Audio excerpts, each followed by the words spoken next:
তাই সেলিম ভাই কি অবস্থা, কেমন আছো? তুমি ইন্টারভিউতে বসছো দেখে খুব ভালো লাগছে।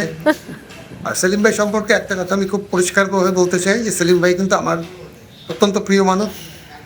সেলিম ভাই সম্পর্কে কিছু বলতে গেলে বলতে হয় যে এই মিডিয়াতে আমার যে কয়জন খুব ঘনিষ্ঠ ব্যক্তি আছে তার মধ্যে অন্যতম সেলিম ভাই।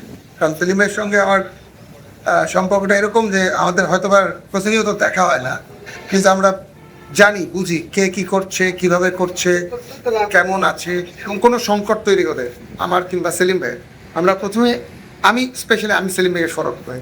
শুধু যেমন সেলিম অ্যাজ এন অ্যাক্টার দুর্দান্ত, কারণ দুর্দান্ত শুধুমাত্র তার অভিনয় প্রতিভা দিয়ে না, আমি বলবো যে সে গ্রহণ করার ক্ষমতা তার বেশি। সে যখন আমি অ্যাজ এ ডাইরেক্টর তাকে ডিরেকশন দিই তখন সেটাকে সে দুইটা ইশারাতেই বুঝতে পারে যে আমি কী চাচ্ছি। তবে আমি চাই সেলিম ভাই কিন্তু বাংলাদেশে না, হলিউড বলিউডে কাজ করে তার মতো একজন অভিনেতাকে আসলে অনেক উপরে দেখতে চাই, অনেক অনেক উপরে। ভালো থাকো সেলিম ভাই, লাভ ইউ। ওরা খুব ভালো, আমি ওদেরকে খুবই ভালোবাসি। অনিমেষের সাথে আমি কাজ করেছি, অনিমেষের কাজের আমি খুবই ভক্ত।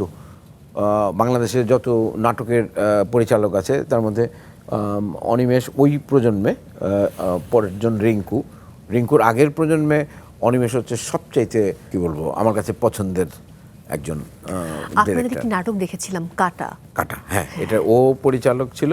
আমি ওটার জন্য মেরিল প্রথম আলো পুরস্কার পেয়েছিলাম। অনিমেষের অনেক কাজ আমি করেছি।